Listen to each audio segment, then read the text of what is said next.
Бул дүйнөлүк экономиканын 40 жылдардагы орточо өсүшү. Бул болсо Кыргызстандыкы. Ковидтен кийин дүйнөлүк өсүү темпи орточо 2,5% түшсө, Кыргызстандыкынан 4 эсе көп. Эмне үчүн дүйнөдө экономика басаңда отса, океан деңиздерден эң алыс жайгашкан, өнүгүүнүн жана технологиялардын башаты болгон деңиз соода жолдорунан куру калган Кыргызстан ушундай өсүштү көрсөтүп жатат. Балким бизде көп жылдар бою коңшуларга салыштырмалуу эркин, ачык, демократияга жакыныраак мамлекет болгонубуз үчүнбү? Жок, анткени кыландык коррупциялык системалар, революциялар Кыргызстанды жалпысынан артка тартып келди. Же Кыргызстан кумтөр кенин улутташтырып, таза алтынды өзү иштетип баштаганы үчүнбү? Кайсы бир деңгээлде туура. Мисалы, мамлекеттик казынага 20 жылда центрдан 100 миллион доллар гана түшсө, азыр болсо болгону 1 жылда 150 миллион түшүп турат. Бирок мындан дагы башка себептер бар. А балким кыргыз эмигранттары чет өлкөдөн көбүрөөк акча которуп баштаганы үчүнбү? Жок. Кыргызстан мигранттар боюнча дүйнөлүк топ-8 өлкөгө кирсе дагы, жалпысынан которуулардын өлчөмү ички продукциянын орточо 20%-ын түзүп, дээрлик, окшош деңгээлде калып келүүдө. Анда эмне үчүн экономика катуу темп менен өсүп жатат?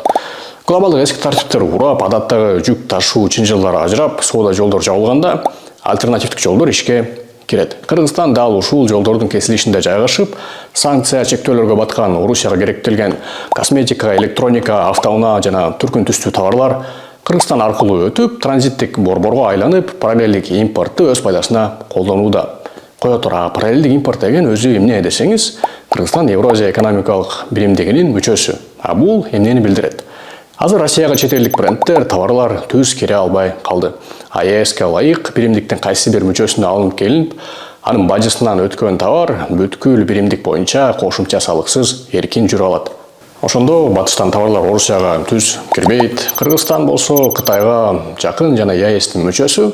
Бажы көзөмөлдөрү тез жана арзан болгондуктан Орусияга түз кире албаган товарларды Кыргызстан аркылуу киргизүү ыңгайлуу. Кыскасы, Кытайдын жанында Кыргызстан же Казакстан болгондо азыр Россиядагы Wildberries, Озон сыяктуу маркетплейстерде ассортименттер өтө эле аз болуп, чоң дефицит болмок. Ошон үчүн акыркы жылдары Wildberries өзүнүн логистикалык борборлорун ачып, кыргызстандыктар ал аркылуу бизнес кылып, Кытай, Кореядан автоунааларды алып сатып, чоң пайда көрүп жатат. Мисалы, ошол эле автоунааларды алып саткан эр азаматтар азыр Кыргызстанда популярдуу болууда. Канчалык парадоксалдуу угулса дагы, көп мамлекеттер азыркы геосаясий абалдан жабыркап жатканда, бул тарыхый учур Кыргызстанга чоң мүмкүнчүлүктөрдү тартуулады.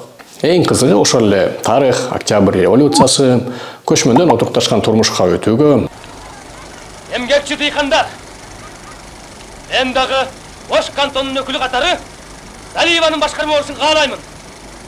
Салиева бириккен чарбыга башчылык кылат деп ишене аламын. Уркия Салиева Фергана өрөөнүндө аялдан чыккан биринчи раис болот. Буга силер сыймыктанышыңар керек, жолдоштор. Ал эми улуу ата мекендик согуш учурунда агрардык өлкөдө индустриялык революция жасаганга мүмкүнчүлүк берет. Кандайча? Согуш жылдары бул тылдагы тынчтоолорго фронт тараптан завод, фабрикалар, алар менен кошо көп улуттун өкүлдөрү өчүрүлүп келет. Бул жакта согушка керектүү ок-дарылар жасалып, Кыргызстандан казылган коргошундан СССРдин ар бир 5-чи огу куюлат.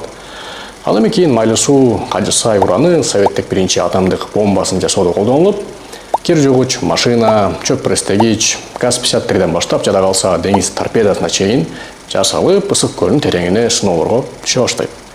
Ошол кезде салынган жолдор, ГЭСтер, жогорку окуу жайлар, мектептер азыркы эгемендүүлүк алгандан кийин дагы жакшы негиз болуп кызмат кылып келүүдө.